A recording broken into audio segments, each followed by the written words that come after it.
About a month ago, a client wrote in to me and said that she didn't want to do our course. And it wasn't because of the information in the course, but there was something in the course that kind of bugged her a lot. And when she told me what that thing was which bugged her a lot, it started to bug me a lot. And this is usually what happens in every situation. When someone gives you feedback, you go through 3 levels of what I call feedback. So let's find out what are those 3 levels and how you want to put them to use in your business. So the first level is, of course, anger. As soon as someone complains that, your cake that you spend so much time baking is a crappy cake, or, your product or your workshop, whatever you've done. As soon as someone says, I didn't like it, that just sets you off in like, I'm really angry about it. So that's the first stage. And then you move to a second stage, and that is introspection, where you start to think about stuff. And you go, wait a second, what are they really saying? And the third stage is just implementation. You want to take whatever you've learned from that whole sequence and start to implement. So anger, introspection, and implementation. Those are the 3 stages that you go through when you're dealing with feedback, no matter what you're doing, whether you're baking a cake or you're putting out a workshop. Most of us, of course, stop at anger. My first response when this client wrote in was like, what does she know? We've had hundreds of people do this course. We've had people in live situations. What does she know?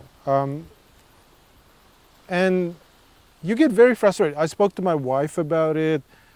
I thought about it a lot when I was going for a walk. All the time I was only angry about it. I was angry that I got this feedback. And the anger doesn't go away quite easily. But then it slips into this phase of introspection. And the thing with introspection is that in introspection you start to say, what were they saying? Why were they saying what they're saying? And how can I kind of move to the next stage, which is, how do I then fix it, which is implementation? And so I had to go through this anger and introspection and implementation before the whole feedback cycle really worked its way just right. The thing about feedback is that there is subtext. There's always this subtext. If you say, I don't like the cake, then you think, well, they don't like me. That's the kind of message we tend to get. When people say, I don't like your workshop, or I don't like this, we think that it's about us, but it's not about us. It's always about the customer. They have the subtext. They're saying, oh, I don't like the cake because I'm finding it too salty, or I'm finding it too sweet, or it's too, too dry. And unless you understand what that subtext is, you can't fix things in future. So it's very important to go through that introspection stage where you start to get to the client and start to be able to communicate with them. And it's not always easy to communicate with them. In this case, for instance, the client stopped speaking to us. She stopped completely. So what do we do next? Once I went through this whole anger, introspection, and then I'm going, how do I implement this? This client isn't even speaking to us. So she mentioned certain things that she wasn't happy about. What I did was fix those things. I sent it to her, no response. I then went through the second stage of emailing her what we were doing to fix things in future, no response. I then went through several other shifts. As I kept shifting, as I kept fixing it, I kept updating her. And again, no response. Finally, we sent her a bar of chocolate, thanking her for her feedback. Remember, you want to thank people for their feedback. They're doing you a favor. You're not doing them a favor. And so we sent her a bar of chocolate with a thank you card.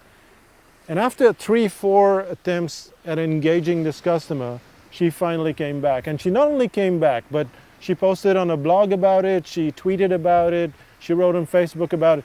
It makes a big difference when you understand that a customer is just like you. They want to complain and they want you to respond. So the next time a customer complains about something, then go through the phases, go through the anger thing, feel frustrated about it, feel irritated because that's what happens. But once you've kind of calmed down, make sure that you go through an introspective phase, which is you start to look at the subtext. What are they really saying?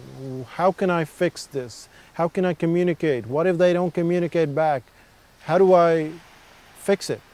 And so start the communication process, the thought process. And finally, make sure that you go through what is the implementation, where you fix it and it's done, and that hole in your system is plugged. It's plugged once and for all. And that's the whole 3 stages that you have to go through. Anger, the introspective process, and then finally the implementation. That's me, Sean D'Souza from Psychotactics.com, signing off. To see more videos, go to youtube.com and you'll see more videos on psychotactics. Also, go to psychotactics.com and get our free newsletter. You'll find it's very, very useful for your business. Bye for now.